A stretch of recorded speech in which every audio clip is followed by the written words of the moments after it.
And we'd like to welcome everybody back to the show, the second edition of CSU Lakers at the Loch with Coach Vince Alexander. How's everybody doing today? Thank you for tuning in as usual. Got my two all-stars as usual, Coach Vince Alexander and Associate Head Coach Andre Anthony. Another great show. We're going to get right into it and talk about the past two games. As well as the upcoming three games that Clayton State has. And we'll talk about the progress and what we need to work on. How you brothers doing today? Doing great, Dave. Doing great. Good. That's good to hear. Good to hear. Everybody got their Christmas shopping out the way? Not me. Me either. I'll be in there hustling this weekend. Trust me, I'll be in there hustling. I said I'm going to get better at that one day. Yeah, I'm going to get better at it myself. I keep saying that.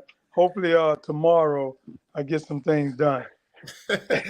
Definitely. Listen, Dre, what about you? You got that Christmas shopping done for little man? Man, I'm a last minute guy. I know. Every year. Hey, I knew we all had something in common. Yeah. I thought I was the only one, to be honest with you. No, sir. I'll be out there hustling. And like we say, we getting ready for that last play to hit the shot at the buzzer. You know what I mean? I do the same thing every year. I say, next year I'm going to go a little earlier. Doesn't happen. That doesn't happen. Listen, you guys took a nice little trip down to Florida a couple days ago, and you played in that event down in Florida. How'd it go with Florida Southern and Barry University? Well, to be honest with you, Dave, it didn't go quite the way we thought it would. We just been battling some injuries. We got 4 guys out right now with injuries. We didn't have, once again playing without Jamal Kleiss, and that's just tough. I mean, he's our emotional leader. He's our best defender. Very high IQ kid. I mean, playing without him, playing without Bray Boy, Christian Chambers, we just got some guys banged up right now, and we're a little shorthanded. But I thought we went out against Barry. I thought the second half we played pretty well. Against Florida Southern, we never got it together. And to be honest with you, Dre and I talked about this. We just haven't, in back-to-back days playing, we haven't been very good, to be honest with you. And that's something we got to work on, and we will work on. But it was the same at Anderson when we started off with that tournament. Played back-to-back days, beat Emmanuel, a very good team, handled them very easily, and then came back against Anderson. And we just didn't play well that second day. But the conference tournament, the NCAA tournament are back-to-back days, and somehow we got to figure it out. And we're gonna do that. Okay. Listen, one of the things that sticks out with me on the box score, we talked about this the first show, Coach A. Travis Harper, man, he's headed towards all conference the way he's playing right now. He is definitely headed towards all conference.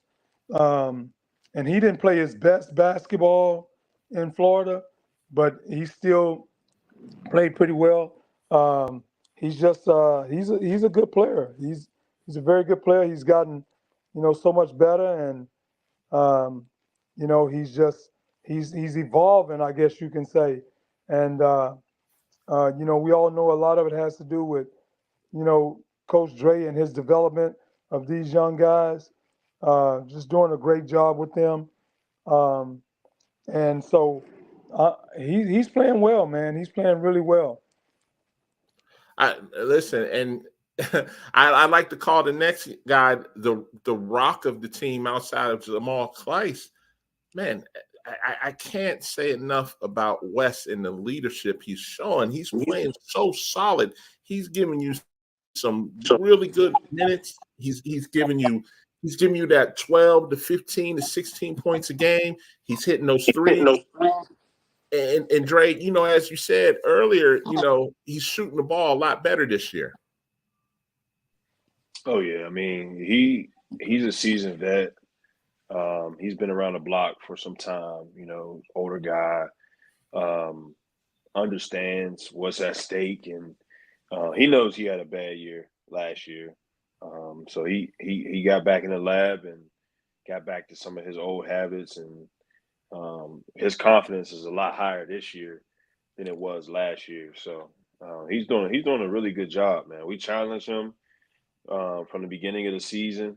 We were on him from the spring, from last spring till now. So he's rose to the challenge, and we're real proud of him.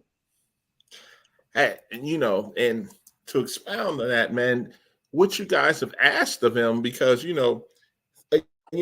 Coach A, you talked about this.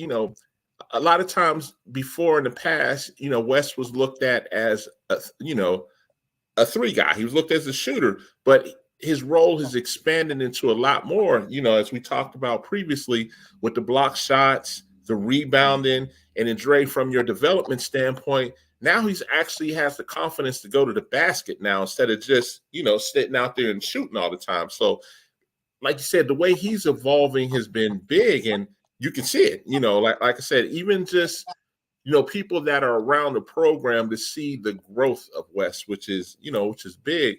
But some of my two players that in their first year guys that are turning into, I got nicknames for them now: Fire and Ice, Keandre Bowles and Aaron Pitts. those are two of my little favorite guys now, Fire and Ice, because they come in and they giving y'all buckets, plain and simple. Yeah. Back to Wes, really, really proud of him. His hard work is paying off. He's committed to getting in the lab, making himself a better player, all-around player. He's working on his ball handling, improving his ball handling. Skills are really developing. He's shooting the ball a lot better this year, and I expect him to get even better. Because he works. And, we talk about in our program that, when things get tough, you result to your training. Yes. And him and Deuce both, and even Ty Shirley, those are guys that their training will pay off in the long run because they work very hard and they're committed to getting better, and committed to being, not only good basketball players, but good people. So very proud of him. And as far as Fire and Ice, I think those guys do a great job for us off the bench.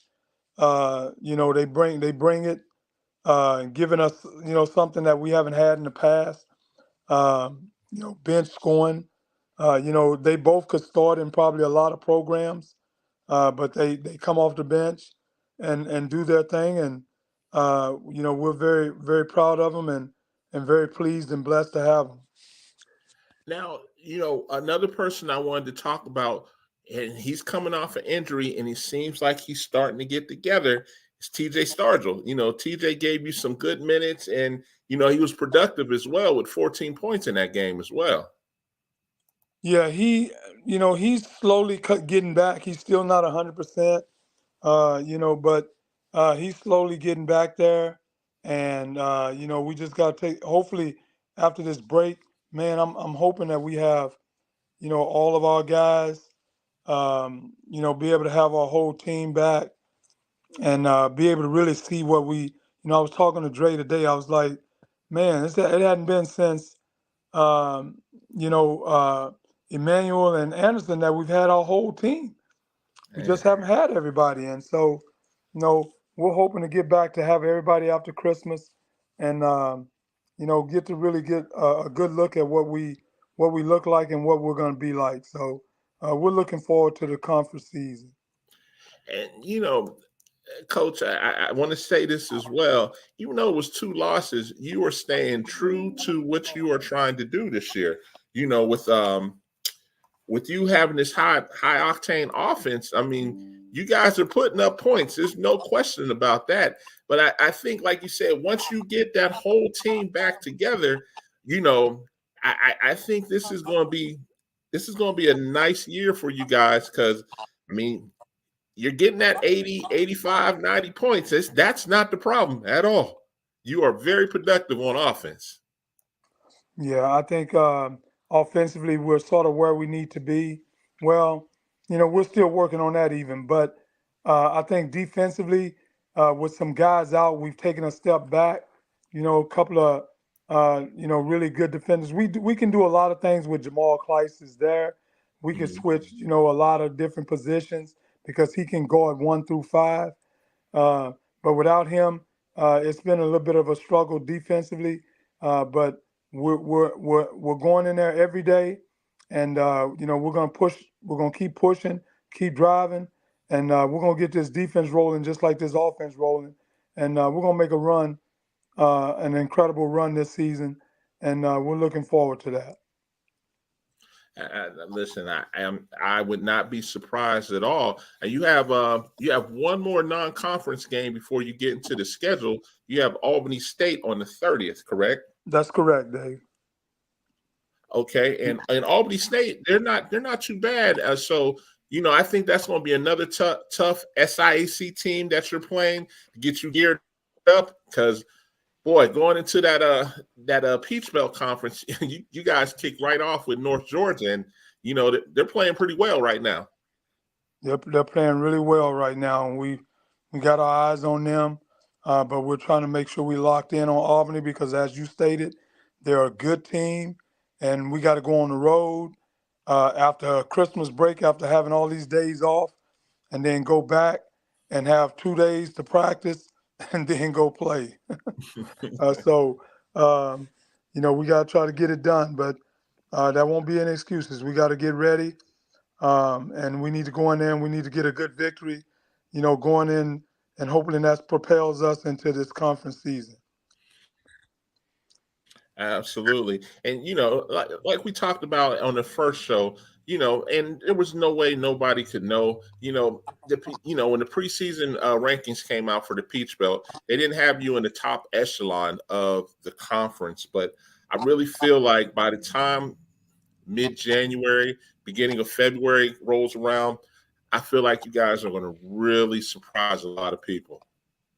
Yeah, I agree with you there. I think, obviously when you pick those preseason polls, you sort of go off, what, for Division II especially, they don't take into account a recruiting class, whereas Yes. Division I takes into account a recruiting class. Division II just sort of goes off last year, and coming off last year, we didn't have a lot back.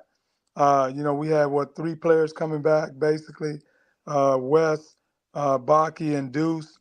Um, that's basically it. So, Division II, that's sort of go off of that, but they don't take into account the recruits you have, and we got some pretty good guys that are going to be able to make an impact in this conference.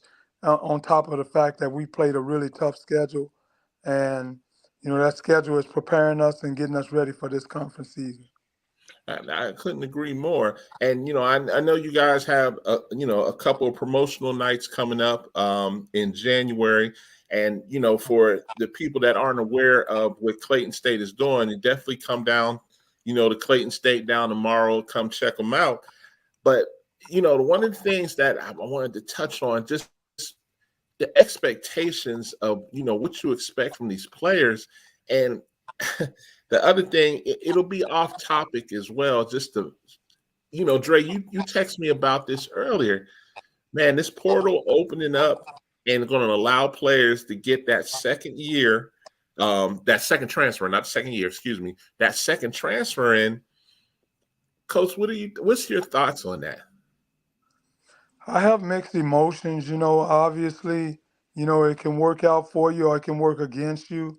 Um, it can work against you in that now, Division I kids can go Division I and be eligible right away. And we sort of look to, the transfer portal for, Division I transfers. And when they can get another a year and be eligible immediately at Division I schools, it sort of hurts a Division II school with some of those players. I think we have to continue to go the route that we're going, and that is to try to get Division I transfers from Atlanta and try to bring them back home and try to bring a championship to Clayton State University. I couldn't agree more with you, and I feel the same way you feel. I feel it's good to an extent, but I also feel like anybody that makes all conference in the Peach Belt, their phone gonna be ringing. Yeah, and it can hurt you. We got some good young talent, and I'm sure Dre and I talk about this all the time. I'm sure some of our guys are going to be broached, and approached, and we just have to hope that they're loyal and they'll stay with us. But you got some really good young players that guys are probably going to say, hey, man, I'm going to go after that guy, go after this guy, and try to get him to come over and play at all levels. So it's good and bad to it. And for us, I'm not sure how good it is for us, to be honest. Division II, we might slip up on a Ty Shirley or Jamal Kleiss. Then again, they could very well go Division I and play right away and say, hey, forget it. Yeah. But Dre, my question for you, Dre, like, I know you guys like to bring in a mix, and I know you like those guys, like Coach A just said, that are drop down or from Atlanta, they're homegrown. But man, you've been so successful at getting some of these guys that nobody know about and get them in the gym. And sometimes you'll be like, hey, we got our eye on this kid. And sometimes I'll be like, I don't know. But in a year or two, once you get them, because we see certain things, and then you'll see something from your development say, if I can do this with this guy, if he buys in, per se, now you got another Travis Harper on your hands. Yeah, I mean, and Deuce had loads of potential coming out of high school. But I know from experiences being a player under Coach A, like, I've seen guys that were freshmen that I played with that, weren't even expected to play, or weren't even ready to play in most people's eyes, and then come in and play and have a really good career. So it's like, it's a cultural thing. For our program, it's just like, you get what you put in, and some young guys come in, they work, and they outwork some of these older guys, So Yeah. it's like, it's up for grabs. And when we recruit talent, and you don't really see Clayton State out there sending a lot of offers out, just sending them out, because we're real strategic about what type of kids we want, so we're not necessarily going after the same kids that everybody else is going after. And then a lot of times, if Coach A makes a call on a kid, a couple weeks later that kid got more offers. That's the trend we're seeing. So Yeah. we're real strategic about about just throwing out those offers. And we really evaluate talent across the board, not just off of social media and highlights and what everybody else is saying. It's different. Everybody can't play for Clayton State. It's a different expectation. It's a different intensity. It's a different accountability. So it's not for everybody, to be honest with you. It's not. And I'm what you just said, I'm so glad you just said that. And I want both of you to answer this next one, because now that we have this lined up to where this is airing on Clayton State's Twitter page, there are going to be a lot of prospects watching this. You guys get approached all the time by sometimes people that are, quote, in the business. They'll tell you that they have a guy.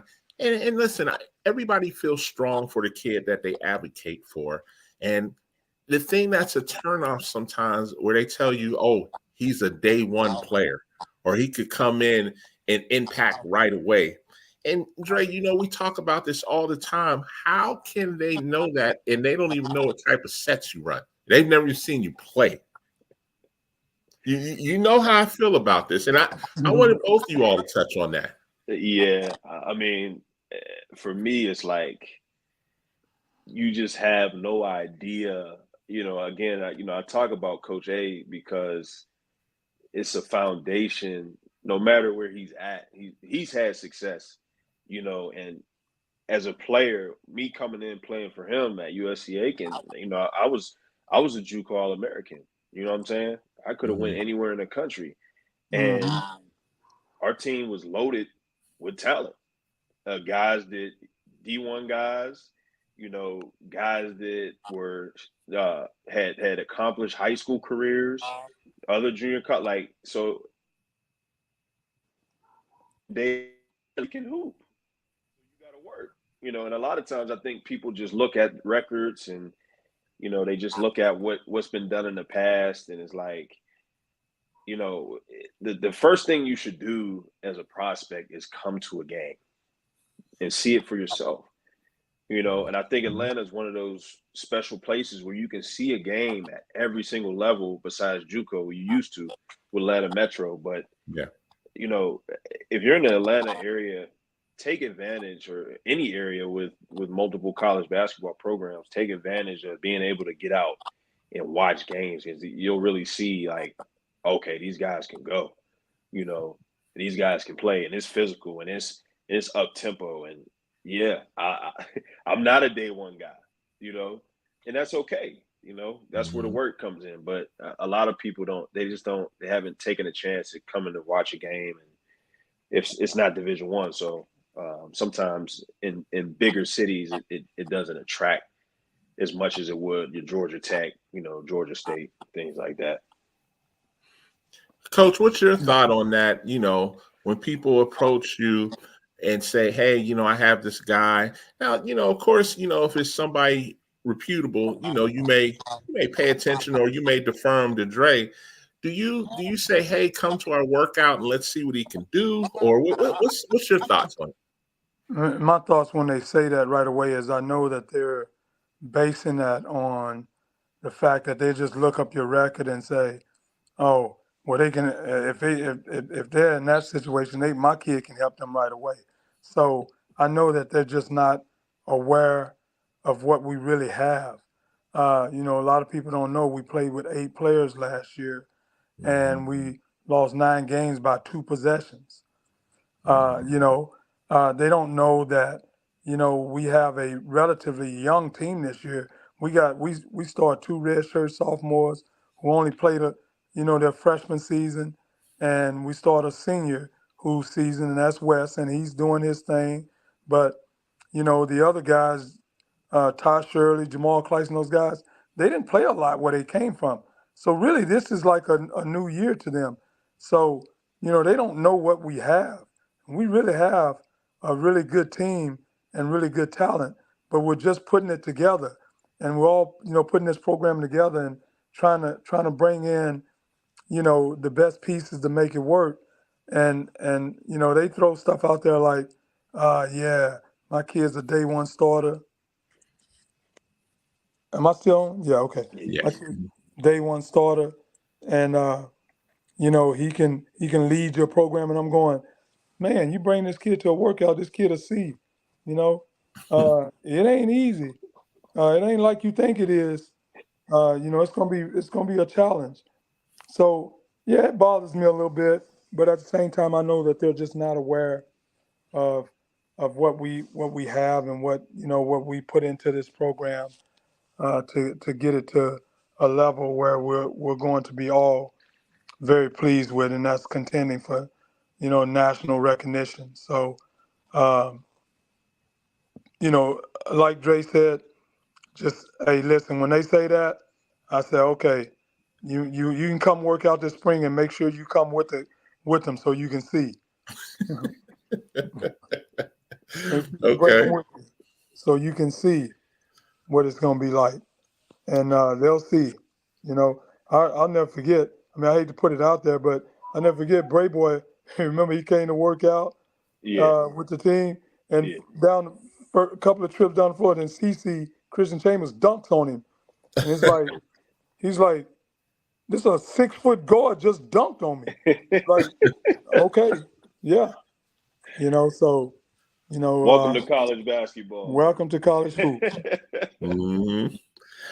But see, and I wanted to ask you guys that because there was some stats that came out. Someone had posted on Twitter, and it was so man, it was so it hit home so much because they put out there that only a small amount of freshmen actually play a lot. And there's only like, I think it was like less than 10% of freshmen that average 10 points a game across the country.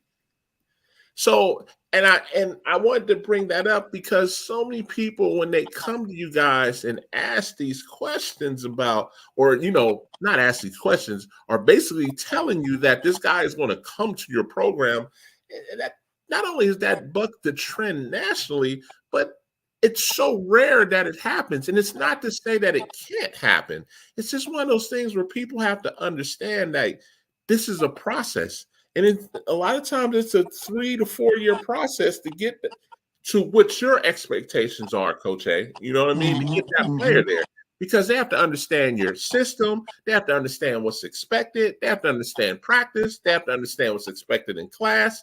And it's just one of those things where people have to actually learn before they become successful. Yeah, you're exactly right. You know, you look at Travis Deuce Harper. I mean, he was a pretty good high school player. I mean, Mm-hmm. he came in as a freshman and had the red shirt. You Yeah. know, um, it ain't, and it's not like they think it is. Like it's just it's Clayton State, so he can go there and start for you right away. Yeah, I mean, chances are he can't even make our top 10. Mm-hmm. Unless he's like a mid-major player, Yeah.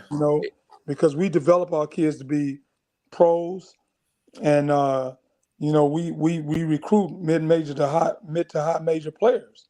So, when you look at some of the kids we've had here, Jalen Shaw, Rick Lynch, these guys, Ricardo Sams, we develop him.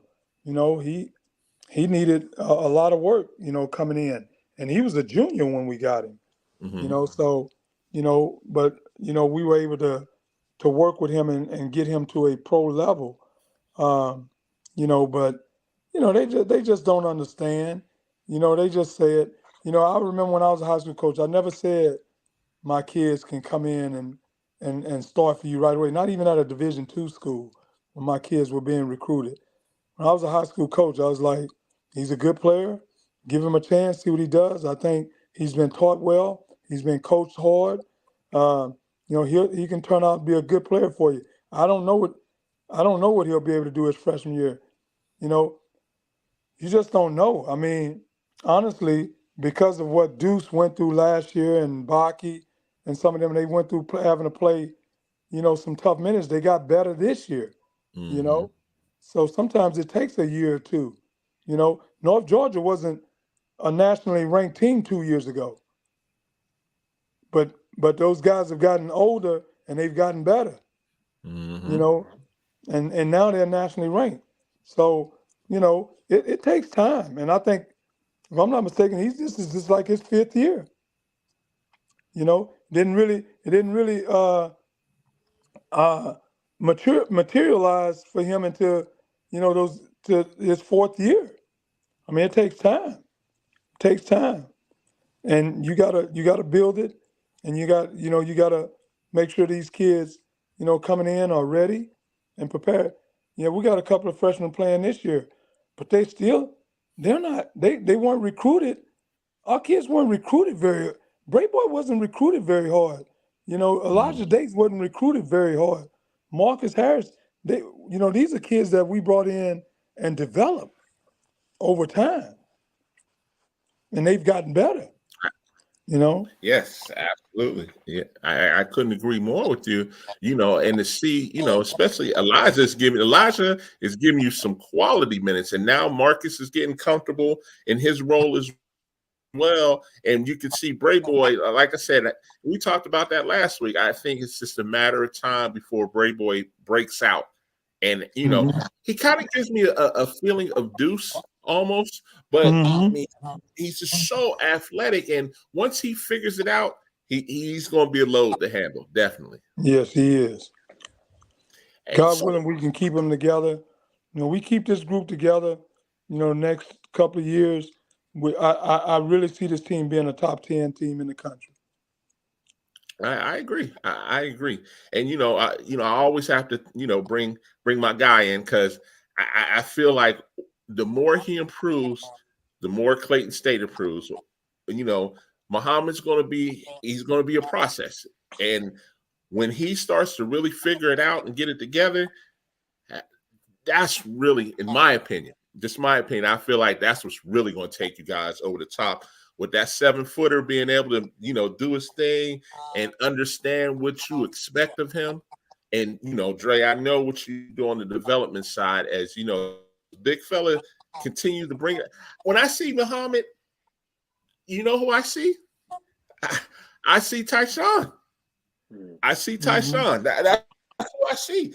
At that point when he came, because Muhammad is, what year is he? Junior. He's a junior. He's a junior. I see a young Tyshawn, like he could be that dominant if he just believes in what you guys are teaching him. Yeah.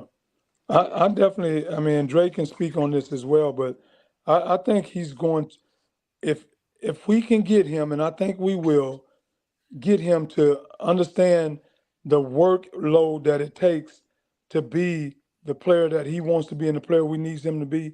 He just doesn't understand that. But that's the reason why he's at our level.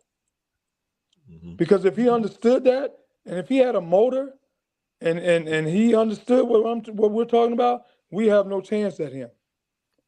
Yeah. He's playing at Georgia or Georgia Tech. Easy. So easy. We got to get him to grow a little bit, mature a little bit, and just understand the talent that he has and be able to put that to work. But, Dre can speak on that as well because he works with him a lot. I mean, Coach hit it on the head. He's ultra athletic. He probably has the most potential out of anybody, really, probably any player in this league, to be honest with you. But, sometimes with young guys, it takes a while for them to understand the workload. And then, like I said, we can only speak from our program standpoint. Like, our level of expectation may be different than everybody else's, So, and sometimes it takes a while to get adjusted to that culture and that level of understanding. Like, hey, coach is on me because I told him I was going to be in the gym. This is not referring to him, but we expect our guys. If you say you're going to do something, you got to do it. If you say you want to be a champion, okay, then we got to have championship habits every day. So that's the adjustment sometimes. Coming to Clayton State because we run it like a Division I as best as we can. And we try to give our kids the most to be successful and try to provide them the tools to help our program be successful too. Let me ask you both this as we start to wind down a little bit. The expectation going into the Peach Belt Conference, and I know you got Albany State. We touched on that a little bit. The expectation, I know the expectation is not like you said, and it's not from last year, like where you only had 8 players. Now that you have a full load of kids, like you said, Coach A, coming off of injuries, do you guys really feel like this could be a year that you really open some eyes? I definitely think it can be a year that we open some eyes. Coming into this conference season, I think we're prepared as far as the competition we've played. You know, we've had some injuries and that set us back a little bit. You know, but I do think we have a team that can compete at the top half of this league, and you know, I'm looking forward to that. You know, we just have, you know, we got to be ready to show up every Wednesday and Saturday, you know, throughout January and February. We got to show up every Wednesday and Saturday. And I think we do that, you know, we're going to give ourselves a chance for some postseason play. And that's what we're looking to do. One game at a time, get into this postseason. Okay. Eh, Are there any games in particular? And I know this may sound a little crazy. Are there any games that you really want folks? I know you want to come to all the games. Don't get me wrong. You want everybody to come support every game. But is there any game in particular that you guys are looking forward to? I'm looking forward to every one of them. I'm not gonna lie to you. Okay. I'm ready to go. I'm excited. I'm looking forward to it. I'm looking forward to competing, preparing, strategizing. You know, I'm looking forward to all of that. I don't have, you know, one particular team. You know, I have several teams. You know, the teams at the top: Aiken, North Augusta, Augusta, and Lander. You know, those are the teams that are at the top. And those are teams I want to go get. But I don't want to fall asleep on the ones below that. North Georgia, Flagler, Georgia College, Georgia Southwestern. I don't want to fall asleep on them. Or the new So, one, USC Buford. Buford. Mm-hmm. Okay. Okay. Well, listen, we definitely are going to be tuned in all year. We'll probably, well, not probably. Um, you kick off on the 3rd against North Georgia, Mm-hmm. so we'll look to have the show. We'll look to have the show probably on a Monday or Tuesday, depending on what schedules look like. Because I know you'll be back to practicing, and the 1st is a new year as well. So we'll get Mm-hmm. back to this, but I want to thank you guys as usual, and for you prospects that are looking into Clayton State. I want to make this one suggestion, and no, I'm not on staff. Don't just send highlights of dunks. Don't just send highlights of shooting foul shots. Please send something else where you're playing defense, where you're making a difference in the game. Besides, listen, everybody on Clayton State's team is just as athletic as you guys think you are. Okay, that's just my little tidbit for this evening. Because listen, these guys, you have to do something to catch their attention, because they get. I can't speak for how many emails and texts and DMs that they get, but it has to be something that's going to catch their attention. I just wanted to throw that out there, because even I start to see the number of people that are trying to reach out to you guys, and I just want to help them out and say, listen, don't send what everybody else is sending. That's right. You got that right. You know, if guys want us to check them out, you know, it's not just about sending a highlight tape of you, you know, getting scoring buckets, because we know that's all the buckets you made. You know, um, it's not. You know, it's just like I get tired of the highlight. You know, it's like, of course, you made every shot. You know, you look great, but what about those games that you shot 1 for 20? Mm-hmm. You know, just let's get a realistic look at what you look like, and the only way to do that is, you know, let's get you in for a workout, and let's see how you compete against our guys. And Agree. please do your schoolwork. Please, Oh, please do, because Mhm. you don't have any. If you're not good academically, it's gonna be tough. It's gonna be very hard. tough. It's gonna be tough. Mm-mm. Mm-hmm. And they will send you home. Yes. They Yes, will sir. send you home. Listen, I want to thank you too, as usual, for taking the time out of your holiday schedule. I know all 3 of us got to get out there tomorrow and get some Christmas shopping done. You got to But get it done. I want to keep talking about Clayton State, and I can't thank you guys enough for coming on the show. But I can't wait to talk about the Albany State game, as well as the North Georgia game and the USC Buford game coming up. and as well as, like you said, Coach, the rest of the Peach Belt that's coming up. Of course, the Augusta games will be big.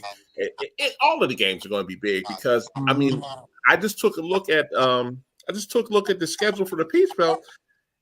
Everybody's like 7-2 or 8-1 or 9-1. I was like, whoa, man. Yeah. So, Loaded.